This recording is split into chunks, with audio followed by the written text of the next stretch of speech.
માંગીશ ડીવાયએસપી વિમલ બાજપાઈ અમારી સાથે જોડાઈ ગયા છે। વિમલ સર, સૌથી પહેલા તો આપનું ન્યૂઝ 18 ગુજરાતીમાં સ્વાગત છે। હવે આ આપઘાતનો કેસ છે, રિદ્ધિ સુથાર દ્વારા આપઘાત કરી લેવામાં આવ્યું છે।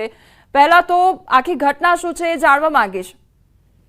હવે ઘટનામાં એવું છે કે ગઈકાલે એમના પિતા દ્વારા વડતાલ પોલીસ સ્ટેશન ખાતે જાહેરાત આપવામાં આવેલી કે એમની દીકરી જે છે એ ઘરેથી કોઈને કહ્યા વગર ગાડી લઈને નીકળી ગયેલી અને ત્યારબાદ એમને જાણ થયેલી કે તેમની દીકરીની ડેડ બોડી મળી આવેલ છે।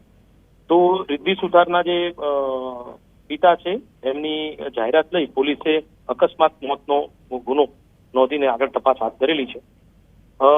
રિદ્ધિ સુથાર જે છે એ બેન પોતાના માતા પિતાના ઘરે જ હતા અને ત્યાંથી જ નીકળી ગયેલ હતા। એ અન્વયે પોલીસે જે બેન છે એમના ઇન્ક્વેસ્ટ પંચનામું જે એક્ઝિક્યુટિવ મેજિસ્ટ્રેટ રૂબરૂ કરાવવાની તજવીજ કરેલી છે। બનાવવાળી જગ્યાએથી જે કંઈ પણ તપાસ થઈ શકે તે તપાસવાળા નમૂના લેવડાયેલા છે। પેનલ ડોક્ટરથી પીએમ કરાવેલું છે અને તે અંગે આગળની તપાસ ચાલુ છે।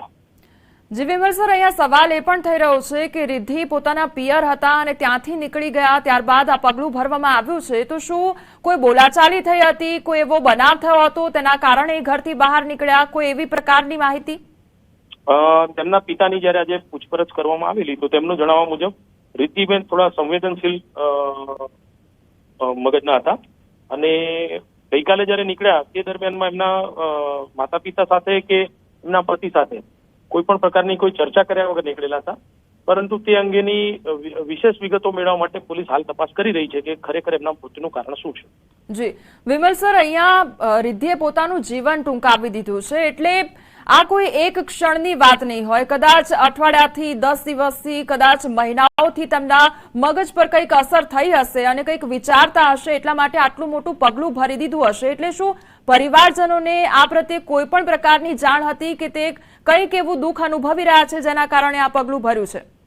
હવે ચોક્કસપણે આ બધાની તપાસ થશે, કેમ કે કોઈ વ્યક્તિનું, એમાં પણ મહિલાનું જયારે જીવન આ રીતે અંત લાવતી હોય ત્યારે કોઈનું કોઈ કારણ સંકળાયેલું હોઈ શકે। એટલે પોલીસ તમામ પ્રકારના જે એંગલો છે તેની તપાસ કરશે અને તપાસ બાદ જ નિષ્કર્ષ પર આવશે।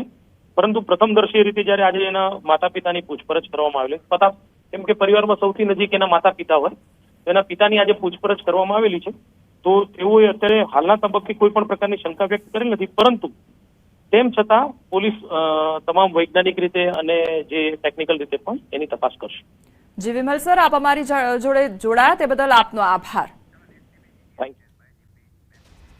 અન્ય સમાચારો પર નજર કરીએ તો ગાંધીનગરમાં આરોગ્ય કર્મીઓની હડતાળ યથાવત જોવા મળી છે। હડતાળનો આજે 5મો દિવસ છે। ગાંધીનગરમાં મોટી સંખ્યામાં એકત્ર થયા છે કર્મચારીઓ। ગાંધીનગરના રામકથા મેદાનમાં દેખાવ કરવામાં આવી રહ્યા છે। સરકારે કર્મચારીઓ પર એસમા લગાવ્યો છે, તેમ છતાં પણ આ લોકો દ્વારા હડતાળ કરવામાં આવી રહી છે અને સતત 5 દિવસ વીત્યા તેમ છતાં પણ હજુ દેખાવો કરવામાં આવી રહ્યા છે। ગાંધીનગરના રામકથા મેદાનના આ દ્રશ્યો કે જ્યાં કર્મચારીઓ દ્વારા હડતાળ કરવામાં આવી રહી છે। આરોગ્ય કર્મચારીઓની હડતાળ હજુ પણ યથાવત છે। હડતાળનો આજે 5મો દિવસ છે।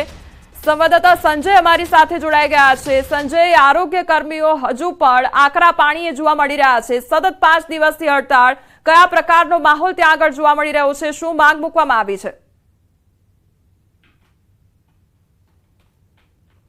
બિલકુલ કોમલ, ગાંધીનગરમાં રામકથા મેદાનમાં ફરી એકવાર આરોગ્ય કર્મીઓ જે છે તે એકત્રિત થયા છે, એકઠા થયા છે અને સરકાર સાથે જાણે લડી લેવાના મૂડમાં હોય આરોગ્ય કર્મચારીઓ તેવું જોવા મળી રહ્યું છે। કારણ કે તેઓની માંગ જે છે, તેમની માંગ જે છે તે સંતોષાઈ નથી અને તેને લઈને સરકારે એસ્માનું શસ્ત્ર ઉગામ્યું છે। તેમ છતાં પણ ક્યાંક ને ક્યાંક જે છે તે આરોગ્ય કર્મચારીઓ જે છે એ એસ્માને પણ અવગણીને અત્યારે વિરોધ પ્રદર્શન કરી રહ્યા છે અને જે પ્રકારે ગઈકાલે તેઓએ મુખ્યમંત્રીને આવેદનપત્ર આપવાનું જે છે જે કર્યું હતું, જે રેલી કાઢી હતી, પરંતુ ક્યાંક ને ક્યાંક તેઓની અટકાયત કરવામાં આવી। બેન આપણી સાથે, બેન ફરી એકવાર બધા એકઠા થયા છો અને ગઈકાલે તમારા લોકોની અટકાયત થઈ, આજે પણ આવેદન આપવાનું છે, આજે બધા એકઠા થયા છો, શું છે? આજે એકઠા થયા છે,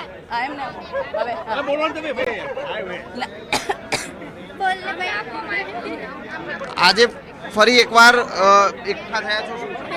આજે અમે ફરી એકવાર એકઠા થયા છીએ. જે મારી મુખ્ય બે માંગો છે એને લઈને, એક છે ટેકનિકલ સ્ટાફ ધોરણ અમને આપવા, પગાર ધોરણ, ને બીજું અમારી પરીક્ષા મુક્તિ માટે અમે હાલ ગાંધીનગર ભેગા થયેલા છીએ.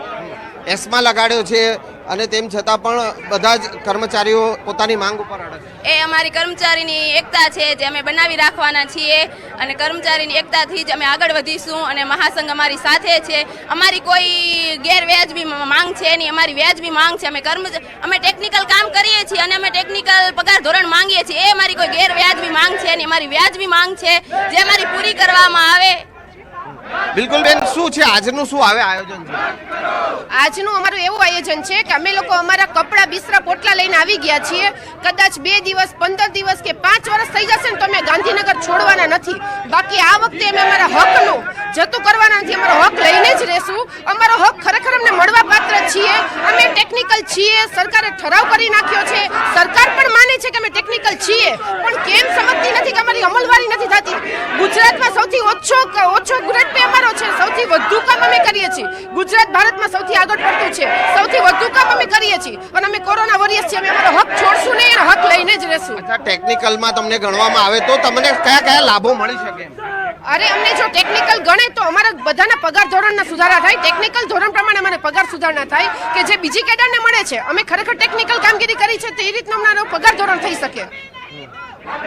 કોમલ, જે છે આ છે આરોગ્ય કર્મીઓ કે જે પોતાની માંગ ઉપર અડગ છે અને જ્યાં સુધી સરકાર દ્વારા જે છે તેમની આ માંગણીઓ જે છે તે સંતોષવામાં નહીં આવે ત્યાં સુધી આ જ પ્રકારે આંદોલન જે છે તે યથાવત રાખવાની ચીમકી ઉચ્ચારવામાં આવી છે. જી કોમલ. સંજય, અત્યારે કેટલા છે